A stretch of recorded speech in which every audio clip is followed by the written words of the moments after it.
अस्सलाम वालेकुम दोस्तों, आप देख रहे हैं रिलायबल वर्ल्ड और मैं हूं अंसर सियाल। दोस्तों, अगर आप ये जानना चाहते हैं कि पाकिस्तान में खवातीन के साथ ज्यादती के हवाले से केसेस में इजाफा क्यों हो रहा है, तो ये जो केस मैं आपके सामने रखने जा रहा हूं ये आपके सवाल का जवाब दे देगा।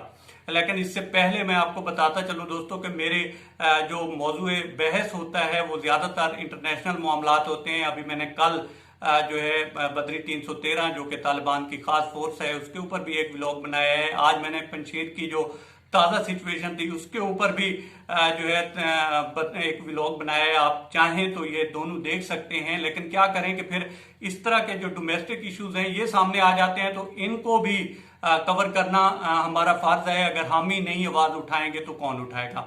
आते हैं इस केस की तरफ। दोस्तों, मेलसी जिला बविहाड़ी से वहां से दो खवातीन आती हैं और वो उतरती हैं ठोकर नियाज बेग पे। अब यहां से उन्होंने अपनी बहन के घर जाना होता है और ये जो दो खवातीन हैं माँ बेटी हैं। जो बेटी की उम्र है वो 15 साल बताई जाती है, फिर आप माँ की एज का आप अंदाजा लगा ही सकते हैं। खैर, यहां से वो कहती हैं कि जनाब रक्षे वाले को कि हमें जो है ऑफिसर कॉलोनी छोड़कर आए। अब वो जो रक्षे वाला है वो अकेला नहीं है, उसके साथ एक और साहब भी हैं और वो उन दोनों खवातीन को ऑफिसर कॉलोनी ले जाने की बजाय एलडीए ले जाते हैं। अब जब वो वहां पे एलडीए ले जाते हैं तो वहां पे वो ना सिर्फ खातून के साथ ज्यादती करते हैं बल्कि उनसे मोबाइल भी ले लेते हैं और इसके साथ साथ 5,000 रुपया नकदी भी बताई जाती है वो भी ले जाते हैं। जब उसकी बेटी जो है शोर शराबा करती है तो जो दोनों मुल्जमान थे वो वहां से भाग खड़े होते हैं।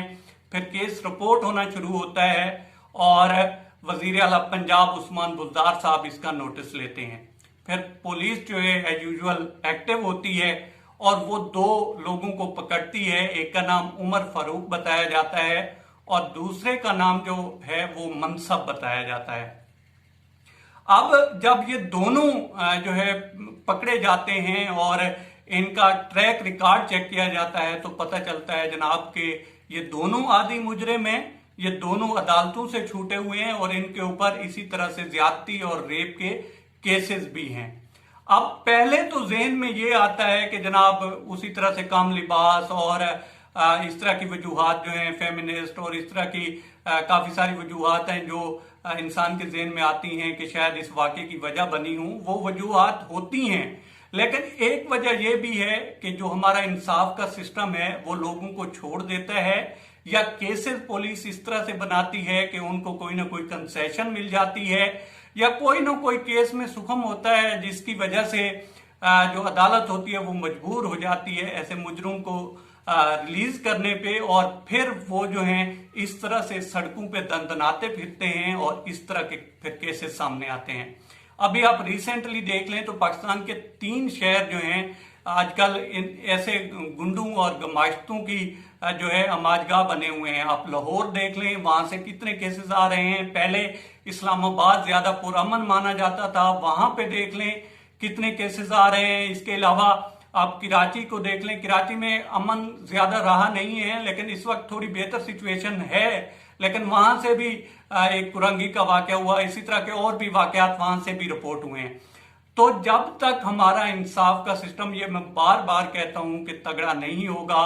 और दूसरी चीज है ड्रग्स। अगर ड्रग्स माफिया के खिलाफ हमारी पुलिस और यहाँ के इदारे नहीं जाएंगे, इसी तरह के केसेस आते रहेंगे और हम इधर रोना रोते रहेंगे। ये दोनों चीजों को कंट्रोल करना पड़ेगा, उसके बाद जाकर इन अनासिर को कवर किया जा सकता है। इन अनासिर को जो है सजाएं भी साथ साथ मिलनी चाहिए, वरना जब सजाओं में छूट मिल जाती है ये लोग बच जाते हैं तो फिर इस तरह के केसेस सामने आते हैं और ये दीदत दिलेरी से इस तरह से करते हैं। आज पुलिस ने भी इसके ऊपर जो है प्रेस कॉन्फ्रेंस की है सीसीपीओ ने और उन्होंने बताया भी है। इसके अलावा उन्होंने जो पहले ऐशा अकरम का केस सामने आया था उस हवाले से भी बातचीत की है, लेकिन वो केस थोड़ा कंट्रोवर्शियल बन गया है। कुछ ऐसी चीजें सामने आई हैं जिसकी वजह से लोग जो हैं दोनों साइडों को मुजरिम गर्दान रहे हैं। लेकिन अभी इस केस के हवाले से जो है यही ताजा अपडेट है कि 2 लोग पकड़े गए हैं। ये 2 सवाल अपनी जगह पे कि उन्होंने जब ऑफिसर कॉलोनी नहीं ले जा रहे थे, तो तब शोर क्यों नहीं हुआ? और दूसरा सवाल ये कि एक बेटी जो है उसकी 15 साल एज है और मदर की भी काफी सारी एज होगी, तो उन्होंने उस वक्त भी शोर क्यों नहीं मचाया? बहरहाल साफ जाहिर है इस तरह के गुंडे जो होते हैं उनके पास बहुत सारे हरबे होते हैं चुप करवाने के, तो हो सकता है कि उनकी मजबूरी भी हो सकती है। ये तो इन्वेस्टिगेशन आगे बढ़ेगी तो मामला खुलेंगे। अब तक इतना ही। आप दोस्तों से रिक्वेस्ट है कि आप हमारे चैनल का विजिट करें, और अगर आपको हमारे चैनल का कंटेंट पसंद आए तो इसे सब्सक्राइब करें। तामुन के लिए शुक्रिया दोस्तों। अल्लाह हाफिज।